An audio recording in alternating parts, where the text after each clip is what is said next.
Woo. We're back. Yeah, we are. We're better than ever. And we're live from the Gary Weber End Zone Complex here on the beautiful campus of SMU in the Big D. You are listening to the Mustang Mood podcast. Yes, you are. Yes, sir. Heck yeah. Welcome, welcome. We've got a special guest today. You want to introduce yourself? I would love to, Throw you yeah. out. What's up, everybody? I'm Bryan Filker. I am the Director of Recruiting Operations here at SMU, and I am the second one up tonight. So I'm sorry I'm not Jeff Ramba, but I'll do my best. Yeah, we did just record a great episode. Yeah. So if you haven't heard that one, go back, listen to it after this episode. Mhm. But I'm really excited. We've talked a little bit a couple weeks ago, and now we get to record our conversation, which is really exciting. So we're pumped. Yeah. And this is the first time we're interviewing someone from the football staff, too. Yeah. Mm-hmm. Yeah, That's just in right. general. Unfortunately, I'm not Coach Lasher, Coach King. I remember you mentioning at one point anybody else that wants to come on. So I guess I am the anybody else that's left. So I'm sorry in advance for everybody that's out there that's listening to this. I forgot we said anybody else, and then now we have Brian. Did we Yeah, say just trailed that? off. It was like, You did. oh, we'd love to have make Coach Derek King or Coach Lashley or literally anybody else. And I'm like, hey, I don't I've been remember called saying that before, so I mean, cool. I don't let's make remember it. saying let's make that. it happen. Brian, anybody else? That's what I'm gonna call you. That's funny. Yeah. That's hilarious. But Welcome It's to a the nice Mustang nickname. Mood. I'm, right? I'm Appreciate super you guys. I'm super excited for this conversation and to hear about the behind the scenes as much as you can share about recruiting and just your experience in that. And I don't know, I think it's an area that a lot of people don't know much about and are probably interested in learning more about. I know I am. So Well, he did tell me we're getting 17 five-star recruits next year. So, Wow. Well, I mean, I'm sorry I leaked that. but yeah, no, real excited to hear about the whole process, how it works. So, Yeah. Why don't we start with your journey? How'd you get into this? yeah, how'd you get recruited to SMU? Well, how did you get into recruiting, and then how did you end up here? Yeah, well, I chose SMU. It wasn't a really situation where I guess I got recruited here. I guess I kind of recruited myself, if that makes sense. So I grew up in middle of nowhere, Ohio. It was farm country. I would say Cleveland because that's probably the closest recognizable city. Big Cleveland Browns fan growing up. And I always knew that I wanted to work. Sorry. Yeah, it's That's been, rough. It's been tough, but yeah, so that's a story for another day. But grew up in Ohio, so I watched a lot of really bad football growing up. So I'm like, I know what good football looks like in contrast, right? And I always had dreams of working in sports, but didn't really know how.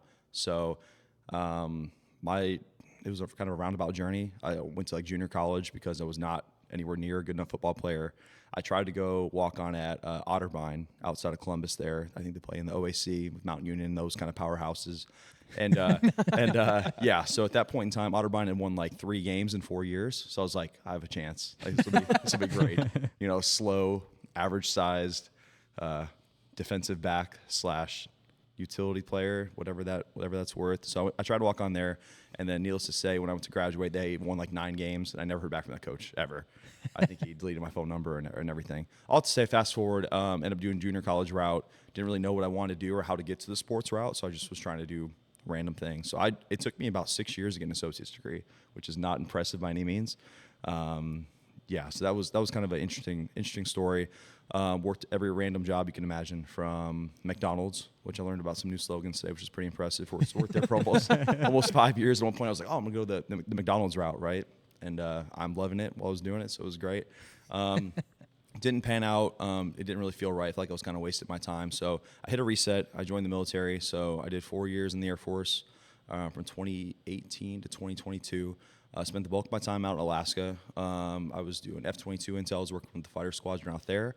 So fighting the Russians and kind of trying to protect that part of the country. So that was incredible. And getting to do that experience and being around people in some high leverage situations really gave me confidence to kind of pursue my passion. So once COVID hit, all of our operations shut down. Alaska was really protective of all the native villages and everything to make sure that the sickness didn't spread. So it gave me a lot of free time. And conveniently, everybody in the sports world also had a lot of free time. So I started reaching out to everybody and their brother on Twitter, LinkedIn, anywhere you could find, and ended up getting connected with Alex Brown, who was previously here. He's now with the Atlanta Falcons, but previously here, went to Ole Miss and now with the Falcons. But built up a relationship with him over the course of a couple years. I went through the Scouting Academy, which is a class offered by Dan Hatman, former NFL scout. So did that program a couple times to kind of learn the basics of how to do player evaluation. Because I was like, I'm in middle of nowhere, Alaska. The football here is awful, to say it kindly. There's 8 high schools, and they're It's tough. I mean, they have like 400,000 people, right? Yeah, like it's not. I mean, the bulk of the Yeah, more population than there that, but is in Anchorage. I think about 400,000 maybe in Anchorage Oh, maybe that's what I was thinking. alone. Yeah, and then it kind of there's some more out in Juneau and Fairbanks and things like that. But all I have to say, I was like, okay, I can be remote and manufacture my own experience, right? I can watch film from anywhere if I Yeah. can get access to it. So I wanted to take that opportunity and kind of grow a portfolio. So that the next year and a half or so was trying to identify, connections or establish connections within the industry. And I decided where better to move to chase the football dream, but Texas, right? So came down here, and at the time, I had been accepted into grad school at SMU, TCU, and I believe UT Austin. So I was looking at those few schools, and naturally I built a house out in Fort Worth, and then opportunity came available at SMU. So I was driving across the Metroplex every single day, so getting to fight the traffic. I think I kind of earned some badges of courage. Became a little bit more of a Texan by embarking on that journey every day. I came out here and ended up, volunteering my first year. And in between that time, I worked with the 33rd team with Mike Tannenbaum and Joe Banner and kind of got that project started off the ground there. Was doing some Big 12 scouting, kind of week to week there, and then some offensive line evaluations for like our draft coverage and a little bit of analytics here as well. Built a network with that. We've got former guys that like Will Myers is the DPP over at Georgia. We've got people that are in the NFL with the Saints and the Falcons, and people at University of Minnesota. So like it's kind of branched off all around. It's a really good opportunity to kind of get my feet wet and learn from people that have been in college football, that have been in professional football, and find out what it was like and if that was the pathway I wanted to pursue. And then eventually ended up volunteering here as my first year going through the sports management program.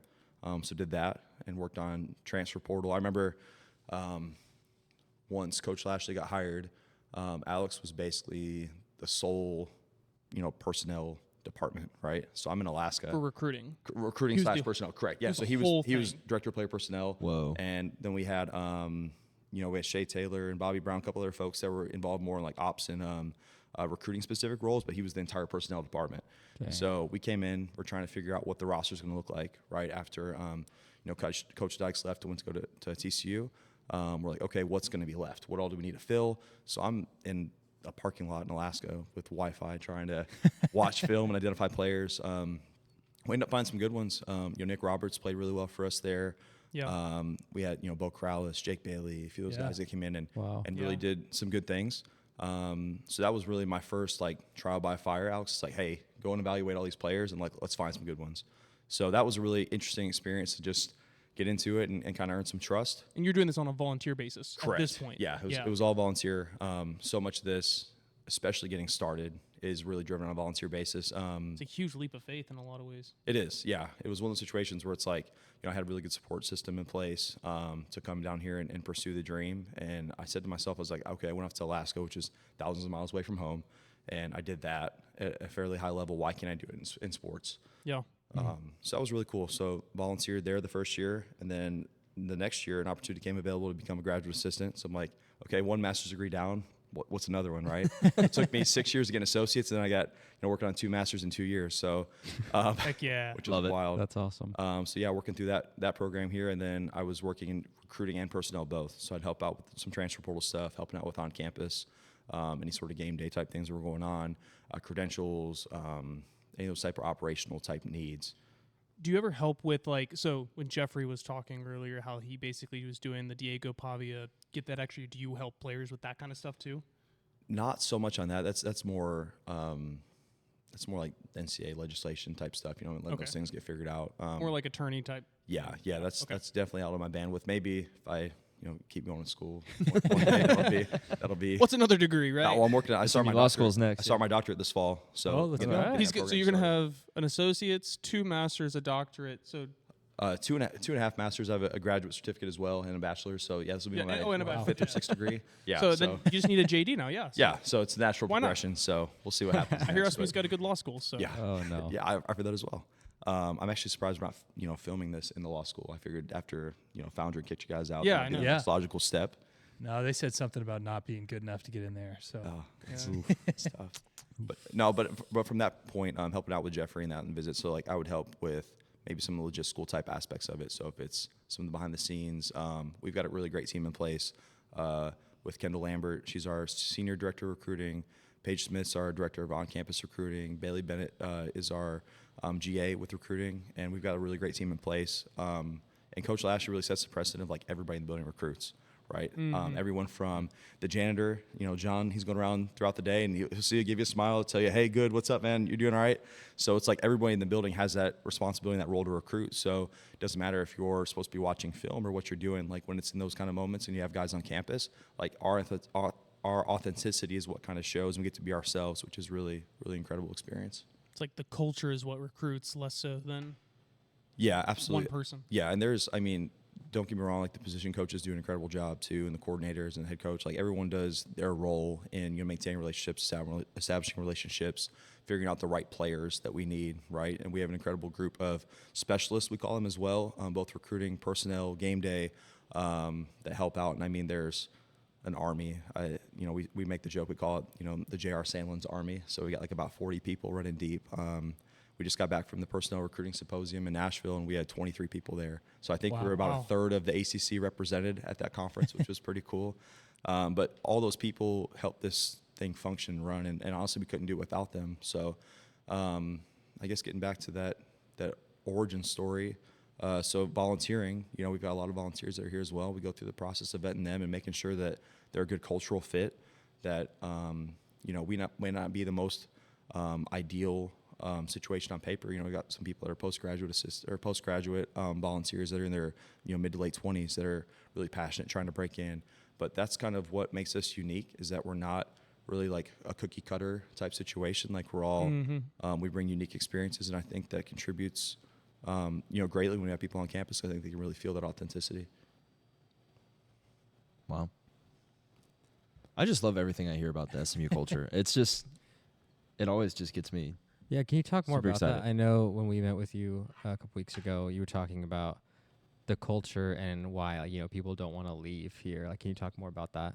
Yeah, so it really starts with Coach Lashley. Like he, I mentioned it before, he kind of empowers us to be ourselves, right? And some coaches, I'm sure, operate more under like, hey, here's how you're going to behave, here's how you're going to act, and there's standards in place, right? It's not a free for all, but it's one situations where like he encourages us to be ourselves. So you have that freedom of, hey, I don't have to conform out to be a certain kind of way. I can be truly myself, which is incredible. Really faith driven, throughout the organization. It's a lot of opportunities for us to practice and for some of those carryovers from different lessons in scripture, which is really powerful. So that it kind of sets a really firm foundation for how we operate. And then you just have a situation where it's like everything is hitting in line, right? You look over the past 4 years, we've got the beautiful, Gary Weber and Zone Complex here. We've had a lot of investment from, individuals like Bill Armstrong, right, with the Armstrong Fieldhouse, and everything's coming to place. So you have great facilities. Now you have a great conference that you're in. Like, I think the ACC is incredible. I think they do a great job of marketing and taking care of us, and the ACC network and them traveling around and doing their shows. Like, it's exciting to be a part of, right? Yeah. You have that. You have all the different structures in place with, the alumni network, with the incredible academics you can have here. It's really one of those situations where it's like everything clicks, and you've got the Metroplex, right? Some of the best high school football in the country, arguably the best, happens here, right? You've got every school in the country trying to come through and poach guys, right? So we need to establish that this is our home. This is kind of our home base. Let's win Dallas. Let's win Fort Worth. Let's win, the greater Texas area, right? And if you do that, like, you've got the perfect recipe for success. You got something that can be really powerful long term. Yeah. Yeah, exactly. You don't have to recruit me. Awesome. You're sold. So now we have the 16th 5-star. Yeah. Kind of double back to that. Oh my gosh. I was curious. We're talking about Coach Lashley. What is your relationship like with him? Like, how much? He's got a lot on his plate, but how much do y'all communicate about recruiting and stuff like that? Like, what does that kind of look like? Yeah. So he does a really good job of really kind of keeping everybody in the know, if that makes sense. Like I mentioned before, like it's a program-wide recruiting effort. So it's one of those situations where it's like, hey, you're here, I trust you, right? And that goes to everybody on staff. Like, we treat everyone as if you're the new specialist intern that started last week, like, you've got generally the same kind of access. There's certain conversations that don't happen, right? But in a general sense, like, we're all on the same page, and that message gets, sent down from the top bottom, and it works all the way around. So we're all included in the efforts, which is incredible. I have a pretty good relationship with him.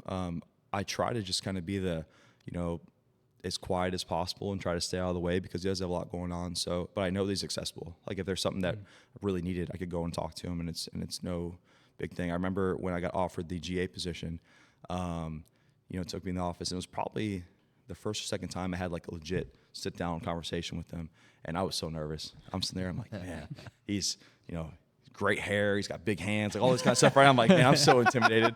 But sitting there talking to him, and like he's like, do you understand, what this position entails? Do you understand, the responsibility that comes with it?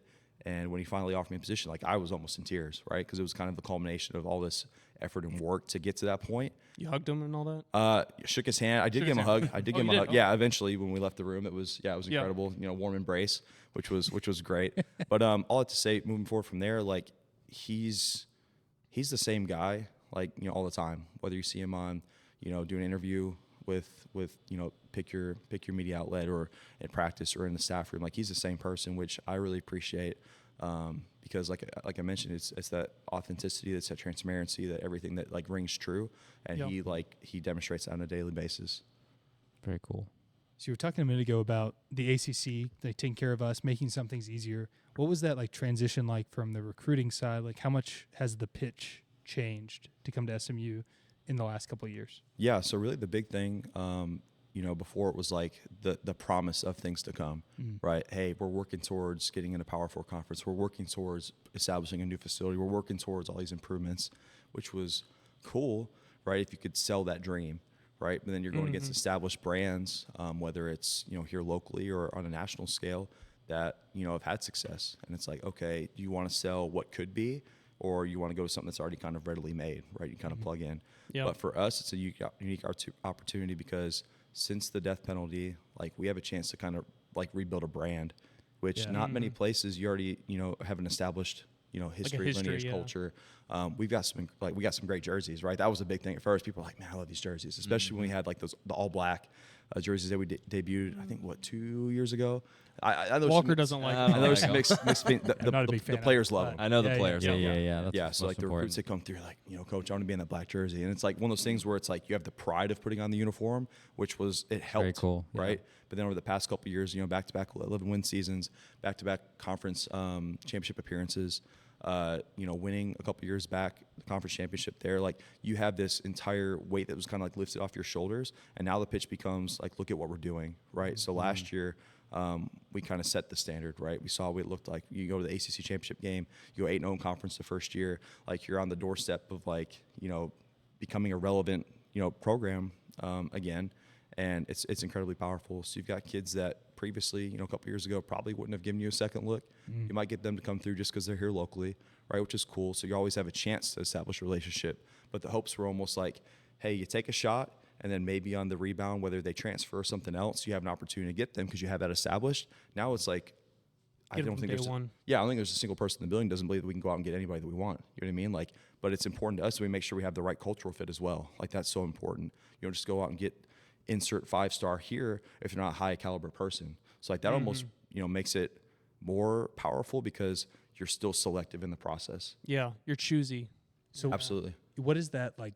I guess what are the criteria you're looking for in that? Because now that we're recruiting a different class of player, like you would imagine there's more, maybe I guess you have more options of cultural fits that may not necessarily work out. So I guess what are you looking for like to build the culture in the correct direction? Yeah, so much of it for us is really trying to establish relationships as early as possible, right? So as soon as we're able to contact them, as soon as we're able to get them out for a practice or get them on campus for a game day to experience everything that we have to offer, right? You try to establish those communications as early as possible so that you have, multiple years that you get to know this young man and their family. And it's really important too, I think, to understand the family dynamics and understand, how they treat people. It's one thing to be an incredible player, right? But if you're not, if the person doesn't necessarily align with that, like I don't know that necessarily will be a great fit here. Just also off of what we've done over the past few years, it really seems like the people mean a lot, and the type of person you are means a lot. So you kind of go through that vetting process of the position coaches really kind of spearhead the recruiting. Like we work with our personnel specialists and their quality controls and their assistants and things like that, right, to kind of establish the boards, which is cool. So you're looking at Texas locally, you're looking at certain positions at maybe a national level that you might not be able to fill locally, but you always want to give credence and give a nod to those Texas high schools first, right? It's really important to establish those relationships. And we go on the Texas High School Coaches Association every year, and they do a great job of connecting, college coaches with these high school coaches. And like those relationships matter so much because you can get really good insight and access to what the person is like, right? Especially over the course of several years being here. And we have a lot of, local Texas people on staff as well that have had these relationships for, a lifetime. So when you have those kind of situations, you can really lean into and make sure that you're doing all your character checks, right? So anybody can watch on film and be like, oh, okay, like Jeffrey can go and get after a quarterback, right? Like you can see that. But can you figure out who Jeffrey is as a person, right? And if it's going to plug in and fit well in the locker room. So like really a lot of our jobs when they're here is to ask them those kind of questions. And we have people that do a really great job of just striking up a conversation. Like, I don't know if we would have found out that, Jeffrey's a big, not a rom-com guy, right? Like in those kind of situations, but you ask those kind of questions and it kind of happens organically. And once you feel comfortable, you can, go back to the position coach afterwards and be like, hey coach, here's the things that we took away. We've got different systems. We can input notes and make sure that we're all in the loop. So we'll have a staff meeting. It's like, okay, how did this visit go? Or how did this go on, at practice last week?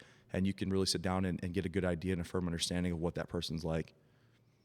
What does that look like? I mean, in terms of like the transfer portal, do you only go after players that you have a previous relationship with? Do we go after players that we have no relationship with and we have to start, from scratch in terms of building that info? Yeah, I mean, I guess it kind of depends. When players hit the portal, like we're not in a situation where like we're pre-portaling or doing those kind of things. Like we're very much focused on doing things the right way and keeping everything above board and within compliance. And we probably go to compliance too often. They're almost probably annoyed at us with how many times we're checking to make sure. But like it's important to us that we're upholding all the NCAA standards, rules, regulations, right? So once players officially enter and we check, the database and everything that they're in, awesome. Like we can begin that communication. And if you have the relationships established, like our coaches do a great job of, they've been all over the country, right? So you might not have just your Texas flavor. You might have some from Florida. You might have some from Georgia. You might have some from other places. And you can lean on those previous relationships to get an idea about what the player's like. So yeah, it's great when you have, a homegrown kid here for the Metroplex that you can lean on those local relationships. But a lot of times it's like, okay, what do we need, right? What's the position needs? You look at last year, a bunch of our D-line, graduated, right, or went off to the pros. Okay, how do you go about filling that? And so you got to be selective on, who's all available first and foremost. Like, do they fit from a schematic perspective? And that's not necessarily on us in the recruiting or personnel department to determine. That's more on the coaches because they're in the room, right? They know what that looks like.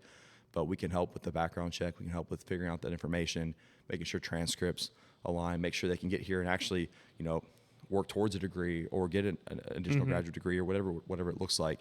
So it's important to kind of do all those other checks. There's so much more than just like, can the guy play? Yeah. For sure. And what do you think also, like, obviously we've seen the recruiting trend is going way up. What do you think is the ceiling for SMU recruiting? Like, how high do you think we can go? Yeah, so I don't know. It's an interesting question. I don't know if there's a way that you can put a cap on it.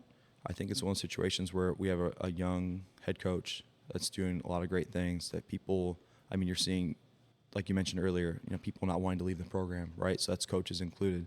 I've had situations where I'm sure people have been approached to interview for other jobs or to pursue other opportunities, but it's something that's really, I always think about this one, being a Browns guy, Jarvis Landry, there was a thing where he talked about, it's contagious, bro. There's like this energy and there's this thing that like, it's contagious. And that really, you feel that every day being here.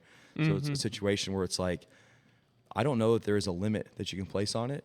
I think it's one of those things that it's just kind of like a wait and see. If we come out this year and do what we need to do and take care of business, it's kind of like the, chasing the standard is kind of our mantra that we have right now, or like prove it. You've heard some of our guys through media days talking about, hey, we haven't really done anything yet. People are saying like, hey, it's a fluke season, right? Like you did this, you did that. We're an opportunity to go out and show that it wasn't a fluke, that we're the real deal, that we can go out there and compete and contend. So with that being said, moving forward, I think you could expect to see us, in contention for some of the biggest names in the country. Yeah. Let's go. Just continue to snowball, basically, because that's what we've been doing for like 3 years straight now. Yeah, and then you get a situation, too, where, like, our coaches have done an incredible job of, like, maximizing the talent that we've had. The past couple of years, we've had a lot of bounce back, P4, P5, whatever you want to call it, players.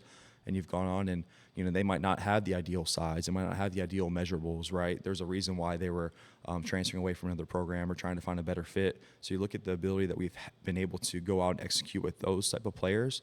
Imagine once you get the quote unquote prototypical size players, right? Or like, oh, you look at this guy, he's got his ideal criteria to be an offensive tackle. Like, what does that look like in a couple years of development, right? So I think it's one of those situations where if everything continues to move in the direction that it's going, right, you continue to stack a better roster, you end up with more depth, you end up with better competition throughout practices, throughout the off-season conditioning programs. Like, our strength conditioning staff does an incredible job too of making sure that, you know, everyone's competing day in and day out. So we hit, you know, training camp opening up here, fall camp, and it's like, it's almost seamless. It's really cool to see that it's not really like hey, you got to figure out the culture again. It's like, it's established. So when guys come in, even some of the guys, you know, like Jeffrey, for example, he wasn't here the past couple of years establishing that culture, but he's so bought in. You know, it's incredible to see them holding each other accountable. And it's like, it's just one of the things where you have that, and it's like, I feel like it's so hard to lose once you get that momentum going. Yeah. I feel like it speaks to, like, I can't remember the last time, just being a fan, that we lost like an important player to the portal. Like can you guys think of anybody? Like, just the retainment, the retaining of talent is, it tells you something about the place. You know, it's not just the money. You know, so that's really cool. Something to think about too. Like, recruiting's not just when you're trying to get people to campus. Recruiting's everything, right? It's all day, every day. It's, you know, being in a grad school with one of your players, right, and making sure they're doing their thing and establishing, you know, connections, relationship with them. It's, hey, you got a lunch period, you know, down here in Flanagan's training table. Do you want to pop down and sit and chat with the players, see how they're doing? Like, it's real relationships matter, right? So it's not just recruit to get them in the building and then, hey, you're good. It's like, hey, let's focus in on, you know, the person as a whole and really establish that relationship. So it's like, if and when those opportunities come for someone to leave, it's going to be a really tough decision, you know, for them to want to leave the building. And that's, you know, coaches, that's players, that's staff. That's, I mean, even with our specialists, our interns, we've had so many people here that have had opportunities, but like, man, I want to stay here another year to see what happens. Hey, it's worth it to me to find a way to survive. You know, I'll work another job, or I'll, you know, do what do I have to do to be here for another season. So it's like, that's really cool. You have, it's incredible just to be a part of and have seen it grown over the past few years. That's incredible. Go ahead. I was just going to kind of change the subject a little bit. I was too, so. Okay, cool. So for someone who maybe doesn't, you know all the recruiting reports and doesn't know all the players by name, what do you have to say about this freshman class coming in, and who should be on the lookout for? Who are you excited about? I can't really talk much about the upcoming class. You're talking about the 2026s. Is that what you're referring 25. to? 25. So, yeah, the ones that are already on campus. Currently, coming on campus. I got you. Sorry, I misunderstood. No, they're I mean, they're great. It's something because it's really, I want to say the first class, might be the first or second class that have kind of been a part of the entire process, right? From them coming on as some young bucks and kind of growing and going through their thing, right? So seeing them out here, and whether it's the early enrollees that were out here getting some work in, you know, think of like Ty Hawkins, for example. Like, he's done an incredible job, like working on his body. You know what I mean? He comes out here and you see him, and I'm like, geez, oh man, I got to put on like a hoodie or something. Like, I feel so inadequate around you guys. As a freshman, he looks like a man. No, it's incredible, and that's like testament to, you know, to Coach Grizz and his staff there with strength conditioning, human performance, and nutrition. Everyone's so locked into like building it. So, but you also need that investment from the players too, right? Like, it's not, hey, just show up and go through the motions. It's like, hey, come in and put in work. So he's done a great job. We got some young guys in secondary too that have looked incredible. And it's like everyone kind of has that mindset of like come and compete and try to take that opportunity, right? Like, make them keep you off the field. So it's been really incredible to see that come together. That's awesome. You know, young running backs coming in too, and like, you know, asserting their dominance. You know what I mean? It's been great to see everyone really kind of come together. That's awesome. How does it feel for you, like, now that you're being so involved, like seeing guys that you know well that you recruited? Is it kind of like a father, like, oh, like, you're doing so well, like, I'm so like, what's that? Yeah, do you like seeing the players that you had the like closest relationship? Be like, oh yeah, I like him. Yeah, it's really cool because as you go throughout the process, right, there's certain people that you kind of lean into and you become, you know, close with. Like think about like Jay Holly, right? Like, he's here and his mom's incredible. You know, she comes through and it's like, it's the E. Holly show when she comes through. So even just relationships that you have with the parents, of seeing them come out here, it's it becomes one of those things where it's almost like a family reunion every time you see them. And I'm not quite old enough yet to look at them as like my kids. My kids are 5 and 3, so I'm a little bit far removed from that. Yeah. But maybe like we were talking about this in the office the other day, like. I didn't realize I was at Unk level yet, but apparently I've reached that. I thought I was still on like Big Bro, but I had someone call me OG the other day, and I'm like, yo, what is this? That's Like, funny. come on. But no, all I have to say, it's there's like a sense of pride that comes with it because you have established a relationship with them over a few years, and even kids that don't come here, like it's one of those things where throughout your recruitment process, you can become so close to these people and their families. You spend so much time with them that you root for them for their success as well. So. Yeah. I'm not going to name players at other schools, but you turn on the TV on Saturday and you see them go out and do their thing. Like, it's just really fun to be a part of the process. And it's like, for me, that's one of the things I appreciate the most is like the ability to have some sort of impact on like 18 to 22 or 25, 27-year-olds now, I guess, with some of these situations. But like that early male development, right? Being a part of that and having made, some, I don't want to say miscues, but having like a unique pathway, right? And being able to kind of lean into the experience. If they want to talk to me about something, it's cool to just be an extension of, their family in a sense. Yeah. Speaking of working with like young guys and developing those relationships, how young do you have to start recruiting now? Like, what's the age where you're just like, hey, we got to be involved in this process? Like 14 or 15? Yeah, it's one of those things where it's like, it feels like it gets earlier and earlier, right? We were at the personnel recruiting symposium this past few days there in Nashville as a staff, and they were talking with the folks from 24/7 Sports, and they're ranking 2028s now already. Like, they're going through and putting together like, your top 400 or 247 list or whatever, like all those kind of things. And it's like, holy cow, this is crazy. Like, I mean, but It's like you think 14, 15-year-olds. Yeah, but you think about like you're trying to get your eyes on at least their tape, right? If you're seeing stuff, and that's one thing that's kind of cool about having the relationships with guys. Like, you can be, hey, this coach is like, hey, I got this next guy up, right? And I think about like Jeremiah Waite, Connor Morgan, Matthew McHugh, and those guys within the personnel that do such a great job of having connections with high school coaches that it's like, hey, we make the joke, we call it like Jeremiah's tots. Right, like, hey, hey, like coach. Scott's tots. Yeah, like Scott's tots. Yeah, he hasn't promised him, college, paying for all that stuff, which is good. Laptop Jerry, batteries. for listening, I got your back. Batteries. But yeah, none of those situations. But it's a situation where it's like, hey, like who are the next guys we need to learn about? Who's the next guys we need to be on, so that when those relationships start establishing, you can have those connections or within like compliance rules and being able to actually talk with them and facilitate conversations. Like, you're ready to go as soon as the clock, strikes midnight. Yeah. Wow. So what's the coolest thing you've gotten to do because of recruiting? The coolest thing I've gotten to do, probably make a fool of myself doing karaoke on official visits. Is that a pretty common thing that y'all do? Is go do karaoke? It's one of those things where like like I mentioned earlier, coach wants us to kind of be ourselves, right, and do our thing. So we'll have like our parent social events, and we're getting like familiar with them, and what better way to be your authentic self and get up there and belting out some karaoke. So that's kind of a fun experience I've had. What's your go-to karaoke song? And so one of the big ones, I don't know how well it went. People said it went fine, but maybe they're just being nice to my face.